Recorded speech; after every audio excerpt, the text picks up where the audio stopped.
Hey, Lashpreneurs, happy. Wow, August is almost over. That's wild. My kids are back in school, so I've gotten back into my routine, and I'm very happy that I have my brain back after a very long summer of lots of travel. It was a great summer, but man, were we out of our schedule for months and months and months. So today we're going to be diving into how do fully booked business owners get to being fully booked.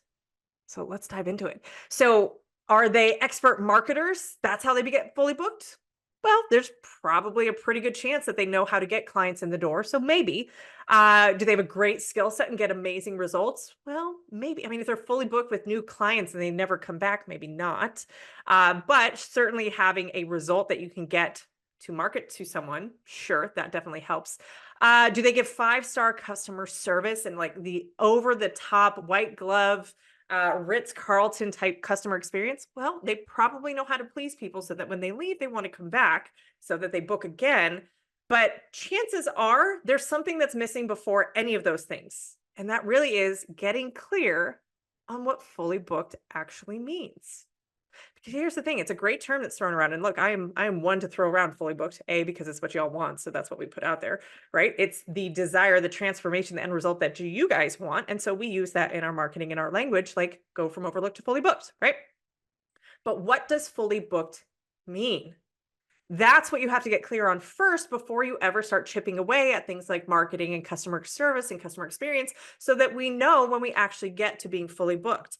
Now, when I say fully booked, if you haven't been in this industry very long, you might have an image of your head of just back to back to back clients and you're booked all day and you're just making great money. Or maybe you've seen other people on social media that are fully booked and they're posting pictures of their schedule of like only one opening left. And you just see all these colored tiles of clients who have booked an appointment just back to back to back to back to back. Without intentionality in our business, we end up creating a business that we don't like. We create a business that we actually end up resenting. This happens in everything in your life, both with family, both with relationships, both with parenting. Like if you're not intentional about what you're creating, you're going to get whatever comes your way. And that's not always the best. So we actually want you to be clear on what it is that you're building out. So if you want a fully booked business, which I'm hoping you do, right? You're in business to make money, and being fully booked is a great place to be. Why? Because demand dictates price. So the more in demand you are and the less time you have available, the more you can charge, right? It's simple economics.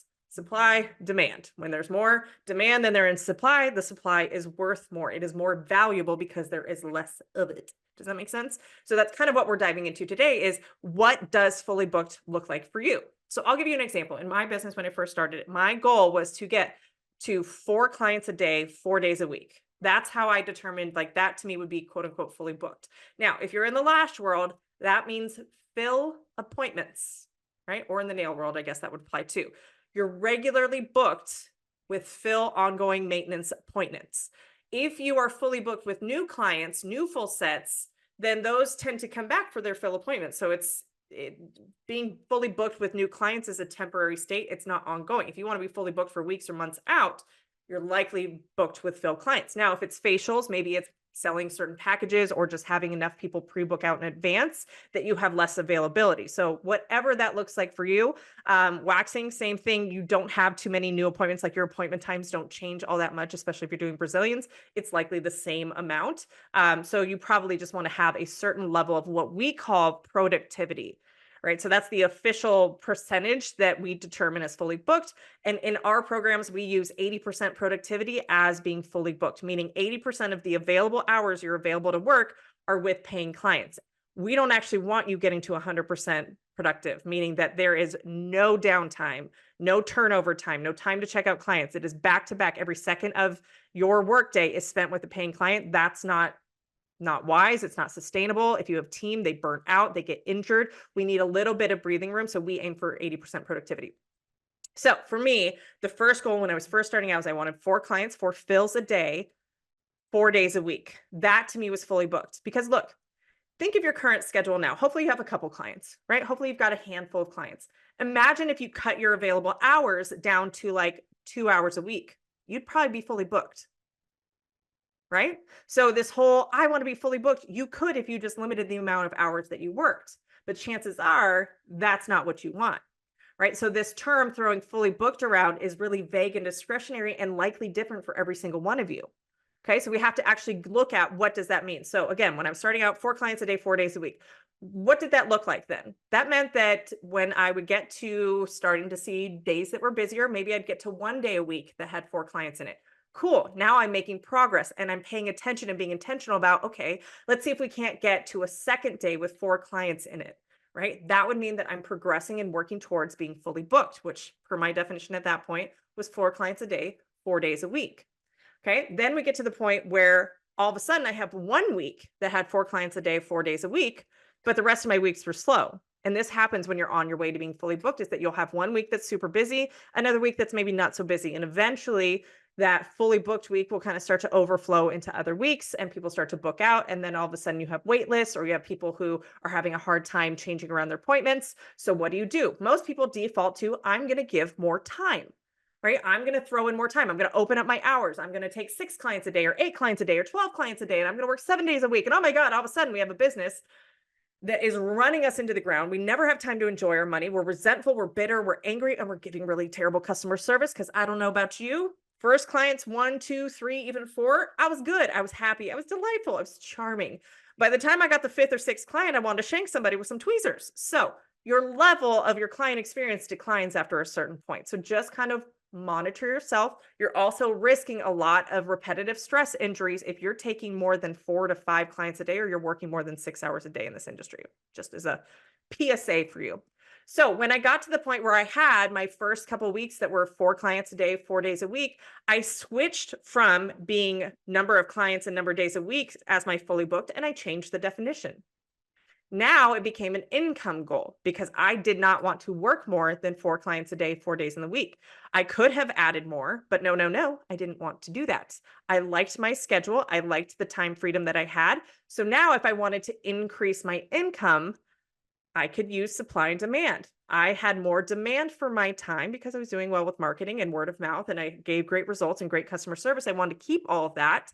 But now there was more demand than supply was available. My supply was my time. I was not available as much. Therefore, the value of my time increased. So what did I increase? My prices. So we teach to a pricing increase strategy in our programs that is based on demand. Now, the more demand you have, the more control you have over your price point. So I don't care if you're the most expensive person in your area by a lot.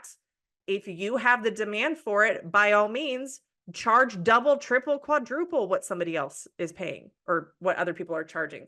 Because they're all trying to race for the bottom. I say, let's stay up here where there's a lot of money to be made and where we don't have to spend hours, like 40 plus hours a week in our business, because it's very repetitive. You're risking injury. And look, if you get injured, unless you have a team, there's no income coming in. So I chose the path at that point once I got to those 4 out of 4 to go income based. So now I could increase my prices with a good jump, not just a $5 per service price increase that basically just comes out of your tip. So not recommended.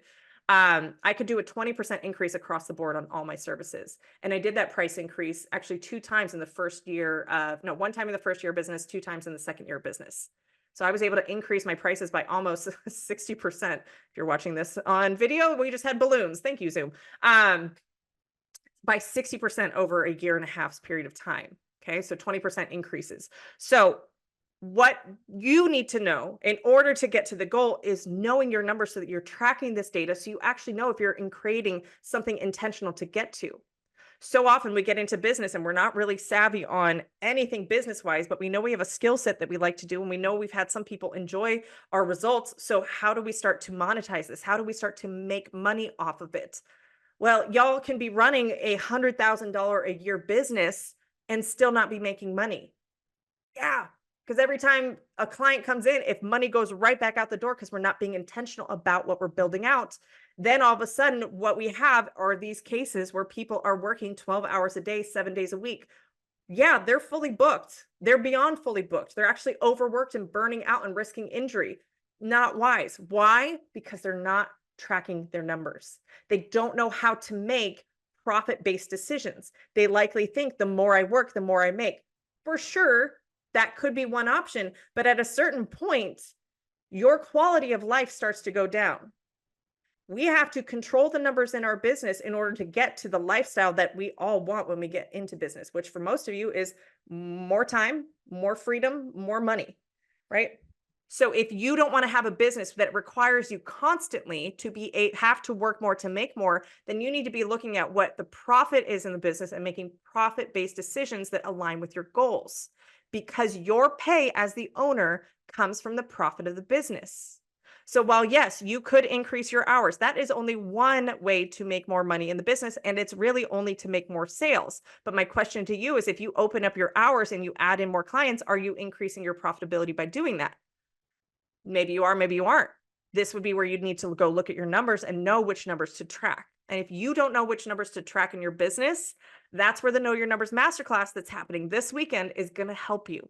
You're going to figure out, A, if your business is profitable or not. So I'm going to teach you how to go figure out if your business is currently profitable as of Sunday when the class is or not, and how to increase profitability in your business. We give you 3 different ways to increase profitability in your business, and you're going to learn that in this masterclass. It's going to be about a 2-hour class held on Sunday. Normally, we sell this class for $49. It is on sale on special right now through Saturday at midnight for $19, and that's US. So if you want to learn how to increase the profitability in your business, if you want to learn how to know your numbers so that you don't constantly have to be working more and more and more, and you can actually start to take home more, come join me inside of this Know Your Numbers Masterclass. I am so confident that I can teach you exactly how to increase your profitability in your business. If you hate the class, if it doesn't help teach you anything about your numbers, I'll refund you the $19 and you can keep the class. Like, I am that confident that this class is going to open your eyes as to how to work smarter and not harder, because I don't want you burning out. I don't want you having to work 12 hours a day, sacrificing time that we don't get more of in life for the sake of money, when there's simpler, easier ways to do that. And that's what the basis of this class is understanding the profitability in your business, which is your pay, so that you can continue to grow your business, grow your income without growing your time necessarily spent in it. Okay, so come join me this weekend. Sunday is the masterclass. You got all the details. You can go to lashpreneur.com/knowyournumbers. Just make sure you sign up before Saturday at midnight, New York time zone, so that you can get that discount. It's only on sale until Saturday at midnight for that $19. So come join me on the masterclass on Sunday. I'd love to see you there. And until next week, have a good one.